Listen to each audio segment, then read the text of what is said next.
2010 के दिसंबर में जब हमारा देश सर्द मौसम से ठिठुर रहा था, तब सेंट्रल ईस्ट और नॉर्थ अफ्रीका के कुछ देशों में सूरज की तपिश से ज्यादा सड़कों पर गर्मी।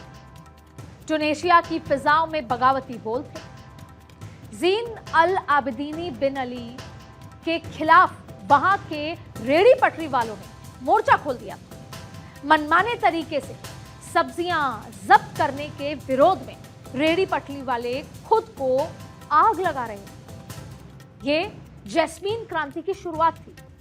फिर आने वाले दिनों में ये आग मिस्र तक पहुंची और करीब 2 साल चली। इस क्रांति को दुनिया ने अरब स्प्रिंग का नाम दिया था, लेकिन इसने सिर्फ आवाम की आवाज को बुलंद नहीं किया। ये पहली बार था जब दुनिया ने सोशल मीडिया की ताकत को देखा।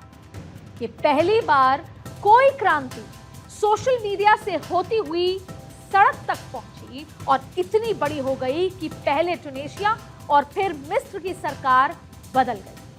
और आज उसी सोशल मीडिया की ताकत ने नेपाल में बगावत की पूरी कहानी लिखी। नेपाल के युवा सड़क पर उतरे। सोशल मीडिया पर बैन के बाद नेपाल सुलग उठा। सड़क पर भीड़ ने कब्जा कर लिया। संसद, सुप्रीम कोर्ट, मीडिया के दफ्तर तक सब कुछ जले। अब आपातकाल से घिरे नेपाल की जिम्मेदारी सुशीला कार्की के कंधों पर है। लेकिन नेपाल के इस हाल को शायद ही एक अस्थायी शांति से ज्यादा कहा जा सकता है। जुलाई 2022 में पहले श्रीलंका में भीड़ के आगे सरकार बेबस हुई। फिर अगस्त 2024 में बांग्लादेश में शेख हसीना को देश छोड़ना पड़ा और अब नेपाल का भी वही हाल हुआ। ओली की सरकार गई, कार्की का राज आया, लेकिन इस सबके बीच दुनिया ने जलते हुए नेपाल को देखा। 3 देश और पैटर्न एक। तो आखिर कौन करा रहा है ये कलेश? नमस्कार, आज के पॉलिटिकल कॉरिडोर में मैं अदिति नागर इसी सवाल को डिकोड करूं। साथ ही साथ बात इसकी भी होगी कि क्यों भारत के पड़ोस में लोकतंत्र की जड़ें गहरी नहीं हो पाती।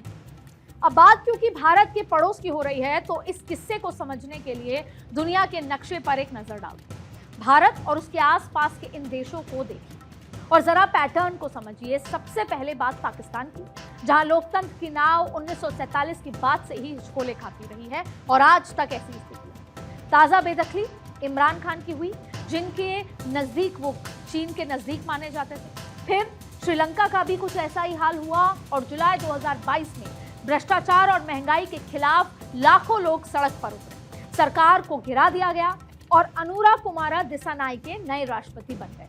पिछले साल अगस्त 2024 में बांग्लादेश में भी छात्रों का विद्रोह देखा गया और शेख हसीना अब तक अपने देश वापस नहीं जा पाए। और ताजा उदाहरण है नेपाल, जहां जेनजी के जोश ने क्रांति के शोलों को आग में बदल दिया।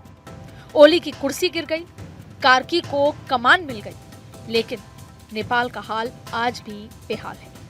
इन देशों में जो हालात हैं या जो हालात हुए, उसके पीछे एक बड़ी वजह है इन देशों की विदेश की पॉलिसी पर निर्भरता। ये ऐसे देश हैं जहां पर दूसरे देशों के फैसलों पर अपना भविष्य तय करते आए हैं। इन देशों की फहरिस्त उनमें आती है और यही वजह है कि चीन और अमेरिका के बीच के बैटल ग्राउंड में पाकिस्तान, नेपाल, बांग्लादेश, श्रीलंका एक प्रयोगशाला बनकर रह गए।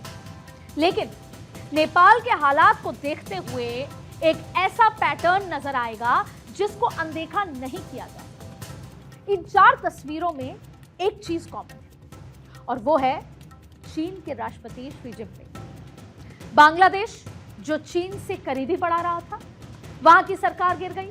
पाकिस्तान के पूर्व प्रधानमंत्री इमरान खान चीन के करीब जाते हैं और पाकिस्तान में भी तख्ता पलट हो जाता है। और श्रीलंका ने भी चीन के साथ करीबियां बढ़ाई और वहां भी सरकार गिरी। और अब बात नेपाल भी इसी राह पर आगे बढ़ रहा था।